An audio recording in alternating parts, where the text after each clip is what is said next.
Hola, ¿qué tal amigos de Conexión Online? Reciban un grandioso saludo de su servidor Carlos Federico. ¿Y qué nos trae al tintero político el día de hoy? Y es nada más y nada menos que Enrique Peña Nieto ya va a poder ser enjuiciado en el estado de Chihuahua. Se levanta ahora sí la veda que tenían ahí gracias a que el ministro Medina Mora, ese entenado de Enrique Peña Nieto, antes de salir de la presidencia el 1 de diciembre, recordemos muy bien que le dio un amparo para no poder ser enjuiciado allá en el estado de Chihuahua. ¿Y por qué iba a ser enjuiciado allá Enrique Peña Nieto? Por el desvío de 250 millones de pesos que cuando entró Javier Corral a la gobernatura se dio cuenta que había un faltante por ahí y empezó a indagar y llega a la conclusión que lo habían usado para la campaña el señor César Duarte, el anterior gobernador, para las campañas no nada más de ese estado. Empezaron a repartir en varios estados de la República que había candidaturas para los gobiernos de sus respectivas entidades y se va a proceso. Y se va de fondo y al primero que se halla es a Alejandro Gutiérrez, alias la Coneja de ahí de Saltillo, Coahuila, que lo mandaron de mapache electoral el señor Rubén Moreira Valdés, en aquel tiempo gobernador de Coahuila, lo manda de mapache porque él sabía muy bien blanquear ese dinero, usar empresas fantasmas, etcétera, etcétera. Bueno, entonces llegan a la culminación hoy en día de hacer a Medina Mora hacia un lado, la Suprema Corte, el ministro Saldívar, ese sí que está con la cuarta transformación, que está a favor de la legalidad y que trabaja conforme a derecho. Él hace a un lado a Medina Mora, que es el que protegía a Enrique Peña Nieto, este ministro que ya lo traemos en jabón porque le hallaron cuentas allá en HSBC, en la ciudad de Texas, allá en el estado de Texas, perdón, allá en los Estados Unidos de Norteamérica y también allá en Inglaterra, cuentas estratosféricas que no coinciden con sus ingresos y que ahorita tiene por ahí no un juicio todavía, le están creando su carpeta allá en los United States of America, que por cierto un saludo a todos mis amigos los paisanos que laboran por aquel rumbo, y les están creando su carpeta a este señor para llamarlo a juicio a este holgazán ministro, que son los que imparten la justicia, hágame usted el favor. O sea, el ratero se convirtió ahora sí en cuidador de ellos mismos. Pero vámonos a la noticia rápidamente, amigos de Conexión, para que aclarar un poco al respecto. ¿Y qué dice la noticia de este hecho? La Consejería Jurídica de Chihuahua nuevamente busca que el ministro Eduardo Medina Mora quede fuera de la resolución de la controversia. Metieron una controversia constitucional el señor Enrique Peña Nieto para no poder ser enjuiciado en Chihuahua y hacen un lado a Medina Mora, que era el que patrocinaba esa controversia constitucional promovida por el expresidente Peña Nieto, para no ser investigado por parte del gobierno de Chihuahua en la llamada Operación Zafiro. ¿Y por qué está inmiscuido Peña Nieto? Porque cuando empiezan a indagar y se empiezan a meter de fondo, se dan cuenta que nadie movía un peso sin la autorización de Enrique Peña Nieto. Y es por eso que de fondo, si se van de fondo, se encuentran allá al fondo a este copetón que ya se fue a vivir a España, que dice que no es cierto, que vive ahí en Ixtapa, algo así, ahí en el Estado de México. Y la noticia sigue diciendo: ayer la Sala Segunda de la Suprema Corte de Justicia de la Nación levantó la suspensión, esa suspensión que tenían para que no lo agarraran, que impedía que la Fiscalía General de Chihuahua indagara al expresidente Enrique Peña Nieto. Y no nada más a él, a sus funcionarios, que entre ellos están inmiscuidos ahí Videgaray y Osorio Chong por ser secretario de Gobernación, y el otro canciller de Relaciones Exteriores, que era el cerebro de Enrique Peña Nieto. De su gabinete en el presunto desvío de 250 millones de pesos, recursos destinados, ¿a dónde cree que iba ese recurso? A la Secretaría de Educación Pública, a ayudar a las escuelas públicas. Por eso dice Andrés Manuel López Obrador en la mañanera del día de ayer: nunca llegaba ese dinero que le mandaban a las escuelas, por lo tanto los padres de familia tenían que dar cuotas para el sostenimiento de esas escuelas. Hoy les voy a mandar yo directamente ese dinero. Era lo que hacían con el dinero de la Secretaría de Educación Pública, usarlo para las campañas electorales. Y las escuelas, bien, gracias. Ahí con vidrios rotos, los niños sin comer, la gente cooperando para sacar adelante esas escuelas que según el artículo 3 debe ser gratuita. Ahí lo dice claramente, pero nunca ha hecho efecto al respecto. ¿Pero qué fueron presuntamente utilizados esos 250 millones? Para financiar campañas electorales del Partido Revolucionario Institucional en el 2016. Sin embargo, el asunto de fondo aún sigue en curso, pues falta que se resuelva la controversia constitucional que actualmente está en manos del ministro Eduardo Medina Mora. Está en manos de él, por eso lo están haciendo para un lado. Jorge Espinosa, del Consejo Jurídico de Chihuahua, nos explicó todo esto. Pero ¿qué le parece si vemos a los analistas de Julio Hernández Astilleros, que hoy trataron el tema, para ver qué más nos aportan al respecto de esta resolución, donde ya va a poder ser enjuiciado este canijo, ahora sí, de Enrique Peña Nieto, que decían que no, que era intocable, que había un arreglo con Andrés Manuel López Obrador.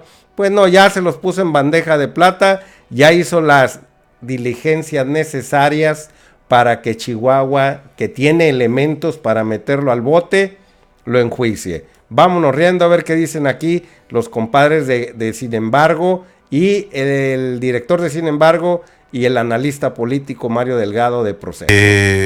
Desde la Suprema Corte, y yo diría desde que comenzó la presidencia de Saldívar, se están tomando decisiones que pese a todo, pese a los pocos márgenes que pudieran dar, sí se están orientados a hacer justicia. Por ejemplo, en este caso, en el que el gobernador de Chihuahua, Javier Corral, ha sido una y otra vez insistente para el esclarecimiento. Y hoy la Suprema Corte le da facultad, cuidado, para investigar asuntos de carácter local, es decir, del fuero común, no del fuero federal. Claro. Pero eso, aunque parece poco, es mucho, en el entendido de que el ex gobernador de Chihuahua, César Duarte, recibió recursos federales para operar política y electoralmente en Chihuahua. Pero ojo, no es el único estado donde se utilizó ese esquema, que en Chihuahua, gracias a Corral, eso hay que decirlo, sí se ha investigado. Hasta donde yo sé, eso ocurrió en por lo menos otros 10 estados. En Veracruz, Durango, con Javier Duarte, en Durango, en Tamaulipas y en otros estados que creo que en su momento se va a saber, en la medida que también en Chihuahua se produzcan resultados de estas investigaciones que ahora, gracias a la sentencia de una sala de la Suprema Corte, va a poder hacer Javier Corral y su gobierno. Lo que pasa ahí es muy medianamente simple, pues, para ponérselo al auditorio un poco más sencillo. Yo soy el nuevo gobernador de Chihuahua, investigo las cuentas públicas, y lo que encuentro es que me falta, tengo un huequito ahí de 200 y tantos millones de pesos, que no sabes a dónde se fueron. Tienes tus sospechas, pero no sabes a dónde se fueron. Resulta que vas agarrando fichitas y estos te van cantando a dónde se fueron. Esos recursos federales se fueron a campañas políticas del PRI. De ahí que involucra a dos personajes directamente.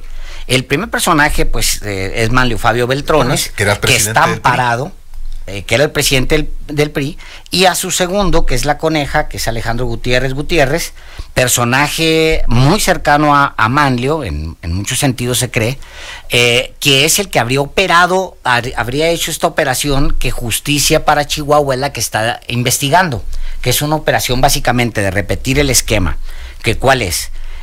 Yo te deposito desde las cuentas de la Secretaría de Hacienda, tú haces lo que tienes que hacer, Duarte Javier o Duarte César, y agarras recursos para apuntalar elecciones, no las locales, sino las de otras entidades. De ahí que vas desplazando capitales de un estado, de una entidad a la otra, para tratar de borrar medianamente. Eso es lo que descubre Javier Corral. Así es. Entonces, hay un par de datos que le permiten a Corral involucrar directamente a Luis Videgaray.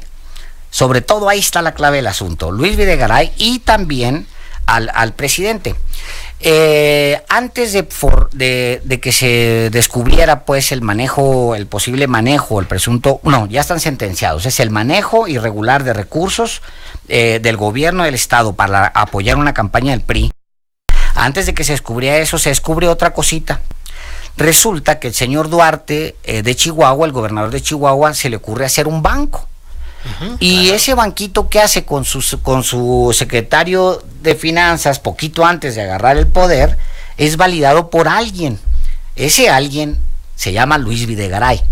Luis Videgaray, que está metido en todo lo que tiene que ver de pesos, incluyendo los pesos que después brincarían de estado en estado. Al menos esa es la sospecha. Pues sí, todo esto en un circuito, en un carrusel de acusaciones, de señalamientos que finalmente ha hecho emerger la figura de Peña Nieto como alguien que estaba en una posición de intocado, placentero, resplandeciente, de novio y todo. Y sin embargo de pronto aparece en todo este contexto de Fertinal, que además Fertinal no es el único elemento que tenemos ahí al alcance de la mano. Por cierto, bueno, amigos, ya escucharon ustedes ahí a estos machuchones de la información, donde también aportan al respecto y nos hablan de ese banco que formó César Duarte. La Jorge Alejandro Gutiérrez alias La Coneja, y por supuesto usted recuerda que estuvo en la cárcel mucho tiempo y Peña Nieto estuvo luchando porque estuviera en otro tipo de cárcel, donde lo trataran de una mejor manera, quería que lo enviaran a Ciudad Juárez y no se le hizo. Ahora, Enrique Peña Nieto, ¿tú qué vas a hacer? Porque Javier Corral lo escuché ahí en la mañana en la radio, cómo externaba, le preguntaban mucho, incidían que si iba a enjuiciar a Enrique Peña Nieto, él le sacaba la vuelta, pero al final dijo, yo me voy a ir de fondo. Y en el fondo, lo que hemos visto es que está el expresidente de México. O sea, caiga quien caiga y en el camino vamos. Y como ya escuchó usted, Fabio Beltrones carga con su amparo sobre debajo del brazo, y también el señor Videgaray por las mismas. Estos señores creo que van a tener grandes problemas si así es la voluntad del señor Javier Corral. ¿Por qué también tengo que exponer otro tipo de situaciones? Porque Javier Corral es un marruñero de la política y puede usar este tipo de juicios para poder ahora sí capitalizarse él políticamente y ser ahora sí aprovechar esa situación y que sea apoyado por diferentes entes políticos como priistas y panistas, y de esa manera proteger a Enrique Peña Nieto para que no sea enjuiciado y sea apoyado él para las próximas elecciones a la presidencia de la República. De mí se acordará que este Javier Corral va a usarlo políticamente a Enrique Peña Nieto, y si no lo mete al bote es porque ya va a negociar su futura candidatura hacia la carrera presidencial. Amigo de Conexión Online, se mantiene usted muy bien informado. No se le olvide darle like, suscribirse al canal, apretarle donde está la campanita para que le lleguen todos los videos tempranito o en la tarde, según ya sea el momento en que usted lo desee ver. Y por supuesto, ya me despido de ustedes, su servidor Carlos Federico. Les deseo un muy buen día y pues como siempre, vámonos riendo.